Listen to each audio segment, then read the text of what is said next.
आमंत्रण दिलं तर लगेचच जायचं असं होतं का? दाऊदनं आमंत्रण दिलं तर भेटायला जाल का असा सवाल सलीम कुत्ता प्रकरणावरून खडसेंनी महाजनांना केलेला आहे। सलीम कुत्ता इक्बाल कासकर प्रकरण विधानसभेत लावून धरणार असल्याचं देखील ते म्हणतात। हक्कभंग आणायचा असेल तर खुशाल आणा अशी देखील खडसेंची भूमिका आहे।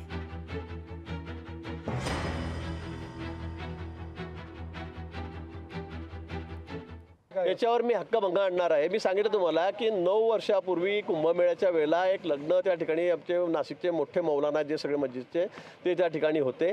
त्यांनी खूप आग्रहाचं आमंत्रण आम्हाला सगळ्यांना दिलं होतं। सगळं नाशिक शहर त्यातले सगळे प्रतिष्ठित आमदार खासदार सगळे त्या लग्नात हजर होते। आता त्या लग्नामध्ये समोरचे लोक कोणी आक्षेपार्ह होते असं त्यांचं म्हणणं आहे।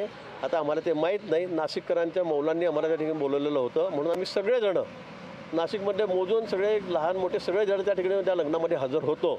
हे मी मान्य करतो आणि हे 10 वेळा टीव्हीवर दाखवलं गेलेलं आहे। हे काय आजचं नवीन नाही आहे। अधिवेशनामध्ये आम्ही या प्रकरणाचे सलीम कुत्ता असेल का इक्बाल कासकर असेल किंवा त्याची सख्खी बहीण जी असेल या प्रकरणामध्ये ज्यांनी स्वतः तिथं जेवण आता मंत्र्याला माहीत नसतं का हे कुणी आमंत्रण दिलं आणि जायचं असं होतं का?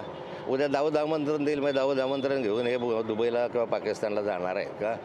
तपास मंत्र्याने करायचा, दुसऱ्याला दोष देण्याचा अर्थ नाही आहे। गिरीश महाजन कशा काय येऊ शकतात? मग हे दुसऱ्याकडे बोट दाखवण्यापेक्षा हे सर्व चौकशी सर्वांचीच झाली पाहिजे। गिरीश महाजन कशा काय येऊ शकतात? मग हे दुसऱ्याकडे बोट दाखवण्यापेक्षा हे सर्व चौकशी सर्वांचीच झाली पाहिजे। गिरीश महाजन कशा काय येऊ शकतात? मग हे दुसऱ्याकडे बोट दाखवण्यापेक्षा हे सर्व चौकशी सर्वांचीच झाली पाहिजे। लोकशाही मराठी ऐका, पहा, जागरूक रहा।